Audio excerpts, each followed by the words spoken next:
বড় ভাই ছোট্ট ভাইকে বলছে, ভাই রে, আমার আব্বাকে যদি বলি তাহলে নিয়ে যাবে না, কিন্তু আমার আব্বাকে একজন যদি বলে দেয় তাহলে রেখে যাবে না। সেটা হলো আমাদের চাচা হোসেন যদি আমার আব্বাকে বলে তাহলে নিয়ে যাবে। তারা রাস্তা খুঁজে পেয়ে গেছে কাকে ধরলে হবে। দোনো বেটা আব্বাকে বলছেন, আব্বা আপনি দাঁড়ান একটু, আমরা আসতেছি। বলো ঠিক আছে যাও। দোনো বেটা গুটি গুটি পায়ে আস্তে আস্তে বাবা গো চাচা হোসেনের সামনে দাঁড়িয়ে গেছে। চাঁদের মতো চেহারা, সূর্যের মতো চেহারা, মনে হচ্ছে এত সুন্দর চেহারা, বাবা গো চোখ দিয়ে যেন পানি ঝরছে। ইমাম হোসেন বলেছিল, বড় চেহারা, বলো তোমরা কাঁদছো কেন? ছেলেরা বলেছিলেন, চাচা গো, চাচা গো, আজকে একটা কথা বলবো চাচা। বাবা কি কথা বলবে বলো? বলছেন, চাচা গো, আমার আব্বা কোথায় যাচ্ছেন? আমাদেরকে নিয়ে যাচ্ছেন না চাচা। আমাদের মা নেই যে আমরা মার বুকে ঢুকে থাকবো চাচা। আমরা কার কাছে থাকবো? চাচাকে একবার আমার আব্বাকে বলে দে, আমার আব্বা যেন একটু সাথে করে নিয়ে যায়। ইমাম হোসেন বলল, বাবা তোরা যাবি? বলে, হ্যাঁ চাচা, যাওয়ার জন্য আপনার কাছে এসেছি। ইমাম হোসেন বললেন, ঠিক আছে বাবা, চিন্তা করো না, আমি তোমার আব্বা জানকে বলে দিচ্ছি।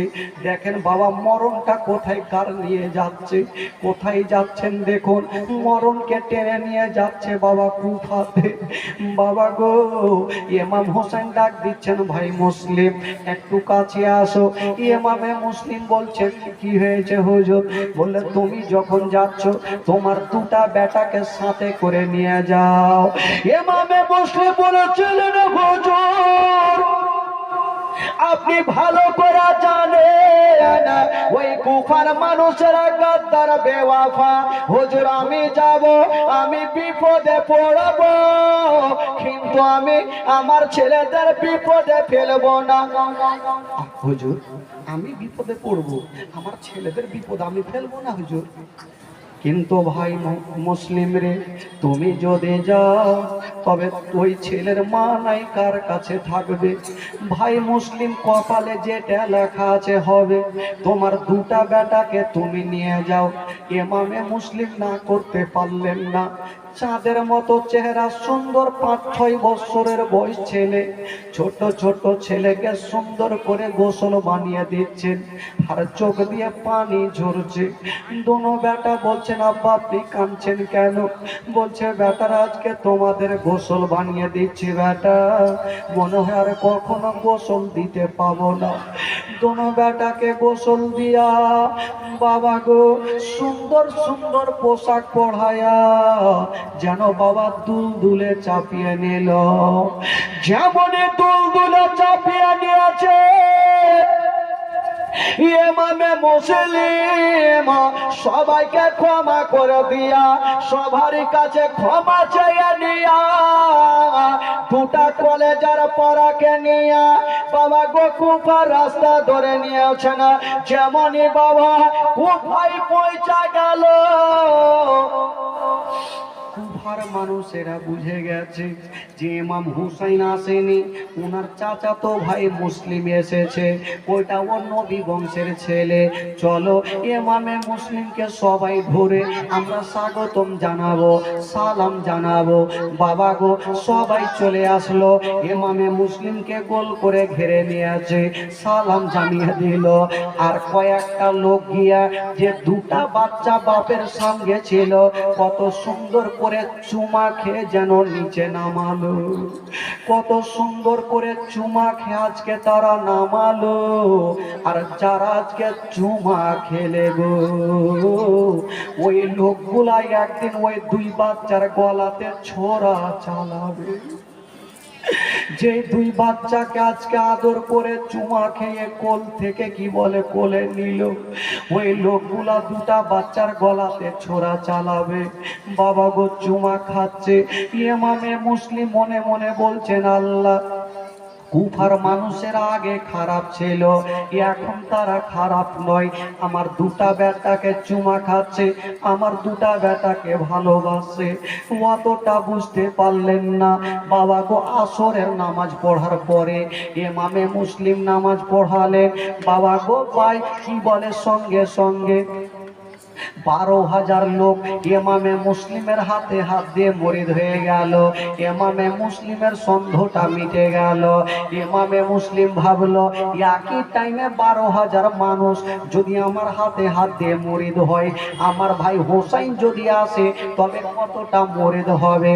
বাবা গো সঙ্গে সঙ্গে একখানা চিঠি লিখে দিল ইমাম হোসাইনকে, ও গো মা ফাতেমার বেটা হোসাইন, কুফার মানুষের এখন ভালো হয়ে গেছে, তারা গাদ্দার নাই, বেওয়াফা নাই, আপনি তাড়াতাড়ি করে চলে আসুন। যেমনই বাবা গো ওই চিঠিখানা ছাড়তে নাই, বাবা বিপদ এসে গেল। চিঠি ছাড়তে নেই, বিপদ শুরু হয়ে গেল। একটা লোক ইয়াজিদকে গিয়ে বলছেন, ওগো ইয়াজিদ, তুমি কিছু শুনেছো? বলো কি? বলে কুফা শহরে দুটা নারা চলে। কোন নারা? একটা চলে হোসাইন জিন্দাবাদ, আর একটা চলে ইয়াজিদ মুর্দাবাদ। ইয়াজিদের মিজাজ খারাপ, কারণ আমারই তো একটা লোককে আমি রেখেছি নওমান বিন বাসির। বলে হুজুর, উনি আপনার সুদ খাই আর হোসাইনের গুণ গাই। আপনি যদি কুফাকে দখল করতে চান তাহলে একটা হাড্ডা গাড্ডা লোককে পাঠিয়ে দেন আর কুফার মানুষেরকে ধমকান, তাহলে তারা আপনার হাতে হাত দিয়ে মুরিদ হবে, নচেত সবাই ইমাম হোসেনের হাতে হাত দিয়ে মুরিদ হবে। তাকে পাঠাবো। একটা লোককে ডাকা হইল, যার নাম হচ্ছে ওবায়দুল্লাহ ইবনে জিয়াদ। আপনারা শুনেছেন জীবনীতে, ওবায়দুল্লাহ ইবনে জিয়াদকে ডাকলো, ও ওবায়দুল্লাহ ইবনে জিয়াদ, তুমি দেরি করো না, তাড়াতাড়ি কুফাটাকে তুমি সামলাও। ওবায়দুল্লাহ ইবনে জিয়াদ ইমাম হোসাইনের ছদ্মবেশী সেজে যেন ইমাম হোসাইনের মতো পোশাক পরে তার বাড়ি নিয়ে বেরিয়ে গেল। যে ইমাম হোসাইনের যাওয়ার আগে আগে আমি পৌঁছে যাব।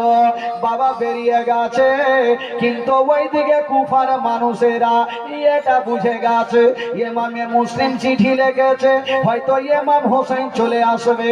তারা রাস্তাতে দাঁড়িয়ে থাকে, সকালে দাঁড়ায় আবার সন্ধ্যাতে যায়, সকালে দাঁড়ায় আবার সন্ধ্যাতে যায়। একদিনের ঘটনা বাবা লক্ষ্য করে দেখছেন গো, যেন একজন সুন্দর পোশাক পরে মুখটাকে ঢেকে নিয়ে কুফা শহরে ঢুকে গেল। লোকজন মনে করলো এটা অন্য কেউ নয়, এটাই হলো মা ফাতেমার বেটা হোসাইন। কিন্তু সেটা হোসাইন ছিল না, সেটা মারজানের বেটা, সেটা ছিল ওবায়দুল্লাহ ইবনে জিয়াদ। তার বাড়িখানা ভিতরে রেখে দিয়া, ও যুবকেরা, তার বাড়িখানা রেখে দিয়েছে না। আর বাবা গো মুখটাকে ঢেকে নিয়া বাবা চলে গেছে। এবার লোকজন ভাবলো মা ফাতেমার বেটা হোসাইন চলে এসেছে। বাবা গো সঙ্গে সঙ্গে তারা হোসাইন মনে করে সালাম জানিয়ে দিল। যেমন সালাম জানিয়ে দিয়েছে না বাবা, ওবায়দুল্লাহ ইবনে জিয়াদ ভাবলো আমি যদি সালামের জবাবখানা জোর করে দিয়ে দিই আমার গলার আওয়াজ পেয়ে যাবে। এটাই হোসাইন নয়, এটা হলো মারজানের বেটা। কি বলে ওবায়দুল্লাহ ইবনে জিয়াদ, না না, আমি সালামের উত্তর জোরে করে দেব না। বাবা গো যেমন সবাই জোরে করে সালাম দিয়েছে না বাবা, ওবায়দুল্লাহ ইবনে জিয়াদ আস্তে করে সালামের জবাব দিল। এবার কুফার মানুষেরা ভাবলো আমরা হোসাইনকে সালাম দিলাম, এত সুন্দর করে সালাম দিলাম, উনি আজকে জোরে কেন উত্তর করলেন না, আস্তে কেন উত্তর করলেন? আবার তাদের মধ্যে কিছু লোক বলছে, হাগো এত দূরের রাস্তা, হয়তো এসে খাসতে গেছে, মন টন ভালো নেই বলে আস্তে সালাম করেছে, তাতে কি হলো, উত্তর তো দিয়েছে। এবার বাবা গো হোসাইন মান মনে করে নারে লাগাইয়া যেমনই বাবা গো ভিতরে নিয়ে গেছে, যেমনই ভিতরে নিয়ে যেতে নাই ওবায়দুল্লাহ ইবনে জিয়াদ একটা চাদর উপরে চেপে গেছে না বাবা। আর মা কি বলে, চেহারা থেকে চাদর খানা সরাইয়া বলছেন, বলে কুফার মানুষেরা, যাকে তোমরা মনে করছো ইমাম হোসাইন, আমি ইমাম হোসাইন নয়, আমি হলাম ওবায়দুল্লাহ ইবনে জিয়াদ। সবাই থেকে থমকে গেল জানি না। আমরা হোসেন মনে করে স্বাগতম জানালাম, এটা তো ওবাইদুল্লাহ ইবনে জিয়াদ। এবার ইবনে জিয়াদকে দেখে বাবা গো সবাই ভয় পেয়ে গেল। আমি আগেই বলেছিলাম কুফার মানুষেরা গাদ্দার বেওয়াফা, তারা ভালো ছিল না। সকাল বেলাতে রং হয় আলাদা, বিকাল বেলাতে রং হয় আলাদা। বাবা গো তারা ভাবলো ওবাইদুল্লাহ ইবনে চলে এসেছে, ওই ওবাইদুল্লাহ ইবনে জিয়াদ তরবারি খানা নিয়ে বাবা গো দাঁড়িয়ে গেল সবারই সামনে আর বলছে শোনো শোনো, তোমরা মনে করো না আমি হলাম মারজানের বেটা ওবাইদুল্লাহ ইবনে জিয়াদ। আচ্ছা বলো ইমামে মুসলিমের হাতে হাত দিয়ে কারা মুরিদ হয়েছো? এই কথা বলতে নাই সবাই বাবা গো চমকে দাঁড়িয়ে গেল। কেমন করে বলবো বাবা গো? ওবাইদুল্লাহ ইবনে জিয়াদ বলল, তোমরা যদি প্রাণে বাঁচতে চাও তবে যারা যারা মুরিদ হয়েছো এখনই তোমরা মুরিদকে ভেঙে দাও, নচেত আমি তোমাদের জিন্দা জবাই করে দেব। বাবা গো যারা যারা ইমাম হোসেনের হাতে আসরের নামাজ পড়ে যে 12,000 মানুষ হাতে হাত দিয়ে মুরিদ হয়েছিল, তারা মুরিদ ভাঙতে শুরু করলো, সবাই মুরিদ ভেঙে দিল। এবার ওবাইদুল্লাহ ইবনে জিয়াদ বলল, এবার সবাই ইয়াজিদকে মানতে হবে। বলল হ্যাঁ ঠিক আছে মানবো। বাবা গো যারা ইমাম হোসেনকে চিঠি লিখেছিল 150 খানা, ওই চিঠি লেখার পরে এখন ইমাম হোসেনকে ভুলে গেল, ইমামে মুসলিমকে ভুলে গেল। ওবাইদুল্লাহ ইবনে জিয়াদের তরবারি খানা দেখে সবাই মুরিদ ভেঙে দিল। এবার ওবাইদুল্লাহ ইবনে জিয়াদ বলে এক কাজ করো, ইমামে মুসলিম কোথায় আছে খুঁজে বের করো, ইমামে মুসলিমের গর্দানকে কেটে দেব। দেখেন বাবা, এবার ওবাইদুল্লাহ ইবনে জিয়াদ অর্ডার হইল ইমামে মুসলিম কোথায় আছে খুঁজে নিয়ে আসো। কিন্তু ইমামে মুসলিম দুটা বেটাকে নিয়ে বাবা গো গালে মুখে চুমা খাচ্ছেন আর ভাবছেন দুটা বেটাকে কোথায় রাখবো। একজন কাজী সারহি বলে নাম ছিল, মনে রাখেন কাজী সারহি। ওই কাজী সারহির বাড়িতে দুটা বেটাকে রাখলেন। চাচা গো এই যে আমার দুটা বেটাকে আমি আপনাকে জমা দিলাম, হুজুর যদি আমার কিছু হয় তবে দুটা বেটাকে একটু সহি সালামতে মদিনা রাস্তাটা ধরিয়ে দিয়ে হুজুরে দুটা বেটাকে আপনার কাছে রেখে গেলাম। দেখুন বেটা বাবা গো ওই দুটা বেটাকে রেখে দিয়া ইমামে মুসলিম সেখান থেকে বেরিয়ে গেল। এই যে বাপ বেটাতে আলাদা হইল, আর বেটা বাপের সঙ্গে দেখাও পাবে না, আর বাপ বেটার সঙ্গে দেখা পাবে না, আলাদা হয়ে গেল। বাবা গো ইমামে মুসলিম সেখান থেকে বেরিয়ে গেল। বাবা কোথায় গেল? হানির বাড়িতে পৌঁছে গেল। এবার বন্ধুগণ বাবা ইমামে মুসলিমকে চতুর্দিকে খুঁজে বেড়াচ্ছে, কাউকে পাই না। বেরাদার এবার আইভিসিআইডি ফিট করা হইল, আইভি ফিট করা হলো, সিআইডি ফিট করা হইল। একটা লোক বলছেন ওগো ওবাইদুল্লাহ ইবনে জিয়াদ আমি ছাড়া ইমামে মুসলিমকে কেউ খুঁজে দিতে পারবে না, কিন্তু তার বিনিময়ে আমাকে 3,000 টাকা দিতে হবে। তখনকার বাজারে 3,000 টাকা প্রচুর টাকা। সিআইডি বলল যে আমি ছাড়া কেউ ইমামে মুসলিমকে খুঁজে পাবে না। তুমি পাবে? বলে 3,000 টাকা দিতে হবে। বললে তোমাকে 3,000 টাকাই দিব, ইমামে মুসলিম কোথায় আছে আমার কাছে নিয়ে আসো। ওই আইভিসিআইডি টাকা পকেটে রেখে নিয়েছেন। কখনো বাবা বাজারে, কখনো গির্জাতে, কখনো বাবা আর কোথায় খুঁজে বেড়াই, কিন্তু ইমামে মুসলিমকে পাওয়া যায় না। ইমামে মুসলিমকে পাই না। লাস্টের সময় একটা কুফার জুমা মসজিদে পৌঁছে গেল। এবার ওই দুশ্মন আইভি যেমনই পৌঁছে গেছেন বাবা, যেমন যেতে নাই বাবা গো দেখছেন সবাই নামাজ পড়ে চলে গেছে, কেবল একটা লোক বসে বসে ওযু বানাচ্ছে। আইভিটা বলছেন চাচা সবাই নামাজ পড়ে চলে গেছে আর আপনি এখনো ওযু বানাচ্ছেন, আপনি দেরি কেন করলেন? বলছে বাবারে বলিও না, কিন্তু লোকটার মাথায় টুপি, মুখে দাড়ি, পাঞ্জাবি পড়ে। লোকটা বলছে না বাবা আমার দেরি হয়ে গেছে, জামা ছুটে গেছে, তাই আমি একাই নামাজ পড়বো। ওই লোকটা বলেন চাচা আপনাকে একটা কথা বলবো। কি কথা বলো? বলছেন চাচা গো আমি বড় তাপি বড় পাপি, অনেক গুনাহ করেছি হুজুর, তাই আমি কদিন থেকে ইমামে মুসলিমকে খুঁজে বেড়াচ্ছি, একটু হাতে হাত দিয়ে মুরিদ হব। আপনি একটু বলতে পারবেন উনি কোথায় আছে? ওই লোকটা বললো, আরে বাবা তুমি আমাকে ছাড়া কাউকে খুঁজে পেলে না, তুমি আমাকে কেন বলছো?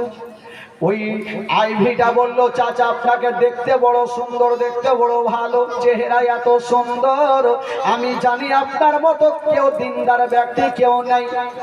একটা পাগল লোককে যদি ওর তারিফ করে, ওকে একটু উচ্চা পথে রাখে, ওর মনটা খুশি হবে কি হবে না? মনটা খুশি। বাপরে, আমি জীবনে নামাজ পড়ি, কয়েকদিন নামাজ পড়লাম, আমাকে বলছে এত সুন্দর এত ভালো, এই লোকটা আসলে তাহলে ভালো আছে। আইভিটার কথা মনে করছে। এবার আইভি বলল, চাচা গো আপনি সুন্দর বলুন, ইমামে মুসলিম কোথায় আছে, একটু তার হাতে হাত দিয়ে আমি মুরিদ হব। ওই লোকটা বলল, ঠিক আছে আমার সঙ্গে তুমি চলো। বাবা গো, এবার ওই আইভিটাকে নিয়ে হানির বাড়িতে পৌঁছে গেল। যেমনই হানির বাড়িতে যেতে নাই, বাবা গো যেই ঘরটাতে ইমামে মুসলিম ছিল, ওই কি বলে নামাজি দেখিয়ে দিল, ওই ঘরটাতে ইমামে মুসলিম আছে।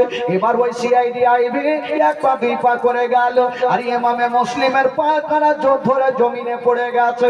3000 টাকা নিয়ে বাবা গো ইমামে মুসলিমের হাতে দিচ্ছেন, হুজুর এই যে 3000 টাকা নিয়ে আমি কদিন থেকে ঘুরে বেড়াচ্ছি, আমি জানি আপনারা হচ্ছেন নবী বংশের ছেলে, আপনাদের হাতে হাত দিয়ে যদি মুরিদ হয়ে যায় তবে আমার নবী খুশি হয়ে যাবে, আর নবী যদি খুশি হয় আমার আল্লাহ খুশি হবে। হুজুর আপনার হাতে হাত দিয়ে আমাকে মুরিদ বানিয়ে দেন, আমি বড় তাপি বড় পাপি। ইমামে মুসলিম পা থেকে চেহারা পর্যন্ত দেখছে। ঠিকই কথা, এই লোকটা নিজের ভুলটা বুঝতে পেরেছে, বলি আমার কাছে এসেছে, কিন্তু আসলে ওই লোকটা বাবা গো ভালোর জন্য আসেনি, ইমামে মুসলিমের খবরটা নিতে এসেছে। ইমামে মুসলিম লোকটাকে মুরিদ বানিয়ে দিল। যেমনই মুরিদ বানিয়ে দিয়েছেন বাবা, ওই বাবা গো আইভিসিআইডি মুরিদ হয়ে যাওয়ার পরে সঙ্গে সঙ্গে পৌঁছে গেল আবাইদুল্লাহ ইবনে জিয়াদের কাছে, আর বলল, ও গো আবাইদুল্লাহ ইবনে জিয়াদ, আমি আগে বলেছিলাম আমি ছাড়া কেউ ঠিকানা দিতে পারবে না, তুমি পেরেছো? কোথায় আছে? বলে কোথায় আর থাকবে, হানির বাড়িতে। হানিকে ডাকা হইল, হানি ও হানি, আচ্ছা তোমার বাড়ি থেকে ইমামে মুসলিম আছে? হানি চিন্তা করলো, কে বললো? হয়তো ওই আইভি সিআইডি যে গিয়েছিল উনি এসে হয়তো বলেছে। তো হানি চিন্তা করছে আমি সত্য বলবো না মিথ্যা বলবো। তো হানি বলতে লাগলো, ওগো ওবায়দুল্লাহ ইবনে জিয়াদ, আমি ডাকিনি, আমার বাড়িতে এসে তাই আমি জায়গা দিয়েছি, আমাকে 5টা মিনিট সময় দেন, আমি বাড়ি যাব, আমার বাড়ি থেকে আমি দাঁড়িয়ে দেবো। বলেন না, তোমাকে আর পাঠা হবে না। বললো, কে আছো? হানিকে ধরো আর হানিকে জেলখানাতে বন্দি করো। বাবা গো, এবার হানিকে জেলখানাতে ভরে দেওয়া হইলো। এবার তালা মারছে। হানি বলছে, ভাই রে বলো আমাকে জেল থেকে কখন বার করবে? তারা বলেছিল যতক্ষণ পর্যন্ত ইমামে মুসলিমকে শহীদ না করব তোমাকে জেল থেকে বার করব না। জেলে ভরে দিয়েছেন বাবা, আর কয়েকটা লোক গিয়া বাবা গো হাতে তরবারি ফারসা নিয়া বাবা গো চলে যাচ্ছেন বাবা হানির বাড়িতে। ইমামে মুসলিমের কি এমন মন হয়ে গেল, হানির বাড়ি থেকে কিন্তু বেরিয়ে গেল। লোকজন গিয়া ইমামে মুসলিমকে পেল না। বাবা গো ইমামে মুসলিম কোথায় যাবে চিন্তা করছেন, কোন দিকে যাব কোথায় যাব। বাবা গো কুফার জুমা মসজিদে পৌঁছে গেল। যেমন জুমা মসজিদে পৌঁছে গেছে না বাবা, যেইখানে নবী বংশের ছেলেরা চলে যায় সেইখানে সবারই জন্য বাবা গো ইমামতি হারাম হইয়া যায়। বাবা গো চলে না। তবে বেরাদার বন্ধুগণ বাবাজি আমার, ইমামে মুসলিম রাদিয়াল্লাহু তাআলা আনহু বাবা গো নবী বংশের ছেলেরা যেই জায়গাতে চলে যায়, হ্যাঁ বাবা গো সাধারণ মানুষের জন্য সেইখানে ইমামতি করা চলে না। ইমামে মুসলিম নামাজ পড়াচ্ছেন বাবা, আর পিছনে 22,000 লোক যেন নামাজ আদায় করছেন। ইমামে মুসলিম নামাজ পড়িয়ে ডান দিকে সালাম ফিরায়া, বাম দিকে সালাম ফিরায়া, যেমনই পিছনে ঘুরে দেখছেন একটা লোক দেখা যায় না, সবাই পালিয়ে গেছে, কেবল একটা লোক বসে বসে ওযু বানাচ্ছে। ইমামে মুসলিম বলেছিলেন, চাচা গো, ও গো চাচা, আমার পিছনে যে 12,000 মানুষ নামাজ পড়ছিল, চাচা তারা কোথায় গেল? ওই লোকটা বলছেন, বাবারে তারা জামা ছেড়ে পালিয়ে গেছে। বললো কেন? বলছেন বাবা তুমি যখন নামাজ পড়তেছিলে ঢোল দিয়ে যাচ্ছিল, একটা লোক বলতেছিল যারা ইমামে মুসলিমকে বাড়িতে জায়গা দিবে তার বাড়ি ঘর জ্বলিয়ে দেওয়া হবে, তাকে হত্যা করে দেওয়া হবে। ওগো ইমামে মুসলিম, আপনি হচ্ছেন নবী বংশের ছেলে, আপনি যাকে বলবেন না করতে পারবে না। তার জন্য আপনার সঙ্গে দেখা না করার কারণে সবাই জামারটা ভেঙে পালিয়ে গেছে। এই কথা বলতে নাই ইমামে মুসলিমের চোখ দিয়ে পানি আর থামলো না। বাবা গো কাঁদছে, রাতের অন্ধকারে মসজিদ থেকে বেরিয়ে গেল। আপনি চিন্তা করেন বাবা গো, 22,000 সৈন্যরা ইমামে মুসলিমকে পাগলের মতন খুঁজে বেড়াচ্ছে। আপনি চিন্তা করেন আমার বাড়ি হচ্ছে রতুয়া থানা, আমি যদি এখানে চলে আসি আর আমার গোটা গ্রামে যদি দুশ্মন হাতে তরবারি নিয়ে খুঁজে বেড়ায়, বলুন বাবা গো আমার আত্মীয় স্বজন নাই, আমি কার বাড়িতে যাব? ইমামে মুসলিম চতুর্দিকে তাকিয়ে দেখছেন গোটা কুফা শহরে জালনা বাতি সবাই বন্ধ করে দিয়েছে, সবাই দরওয়াজা লাগিয়ে দিয়েছে, কাউরি দরওয়াজা খোলা নাই। ইমামে মুসলিম কাঁদছে না, আর বাবা গো মুখ দিয়ে একটা ছন্দ বের হচ্ছে না, মুঝে কো ফাওয়ালো मुसाफिर न समझो, मैं आया नहीं हूँ बुलाया गया हो। जरा बोलून ইমামে মুসলিম বলছে আমি আসি না, তোরা 150 খানা চিঠি দিয়ে আমাকে ডেকেছিস। তাই মুখ দিয়ে ছন্দ বের হচ্ছেন, কাঁদছেন আর মুখ দিয়ে ছন্দ বের হচ্ছেন, মুঝে কো ফাওয়ালো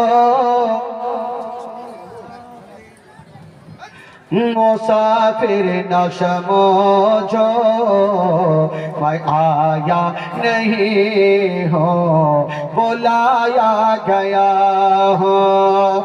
मुझे को मुसाफिर न समझो, मैं आया नहीं हो रुलाया गया हो, मैं आया नहीं हो रुलाया गया हो। बेहसती बड़ी में मका बन रहा हो, बेहसती बड़ी में मका बन रहा हो, मैं भीड़ा नहीं हो बसाया गया हो, मैं भीड़ा नहीं हो बसाया गया हो। ओ बेहसती बड़ी में मका बन रहा हो, मैं पीड़ा नहीं हो बसाया गया हो। एक में माया कर सताया गया हो, एक में माया कर सताया गया हो, मैं पीड़ा मैं रोया नहीं हो रुलाया गया हो, मैं रोया नहीं हो रुलाया गया हो। एक मेघ माया का सताया गया हो, मैं रोया नहीं हो रुलाया गया हो। खीमा जलाया सामन लुटाया, खीमा जलाया सामन लुटाया, गुलशन को छोड़ा गुलस्ता बिछोड़ा, गुलशन को छोड़ा गुलस्ता बिछोड़ा। ओ যুবকেরা ইমামে মুসলিম রাতের অন্ধকারে রাস্তা ধরে যাচ্ছে, বাবা চতুর্দিকে তাকিয়ে দেখছেন সবারই জানলা দরওয়াজা বন্ধ।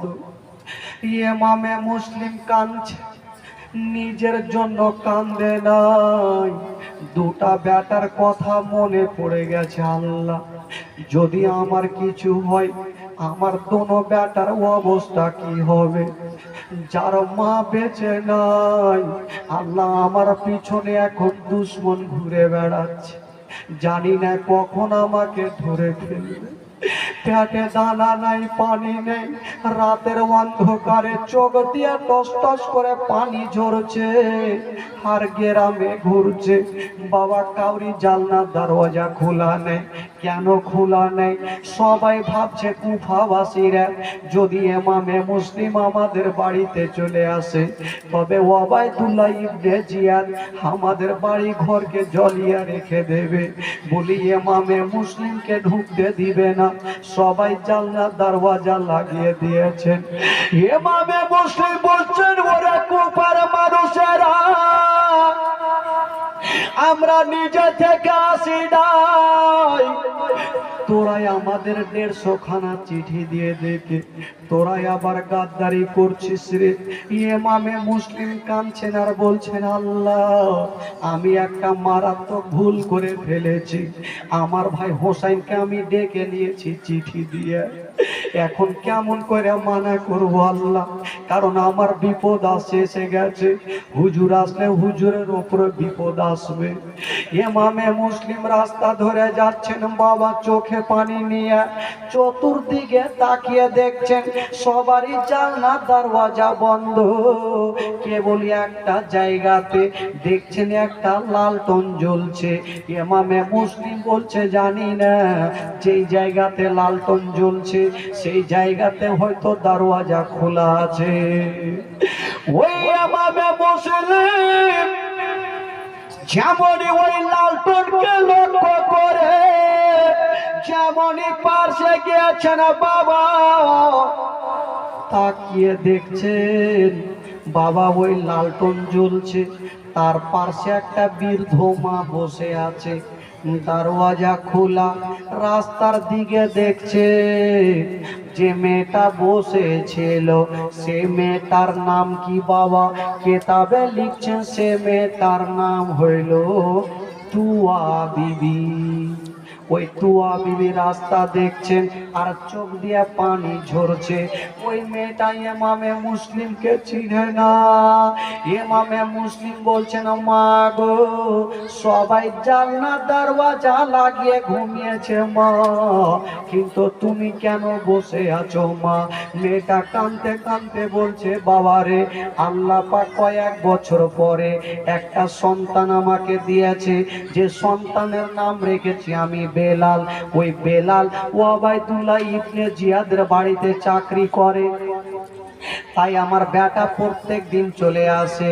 আজকে রাত্রি হয়ে গেল তাই আমার বেটা আসে না, তার জন্য আমি কাঁদছি। ইমামে মুসলিম বলছেন, মা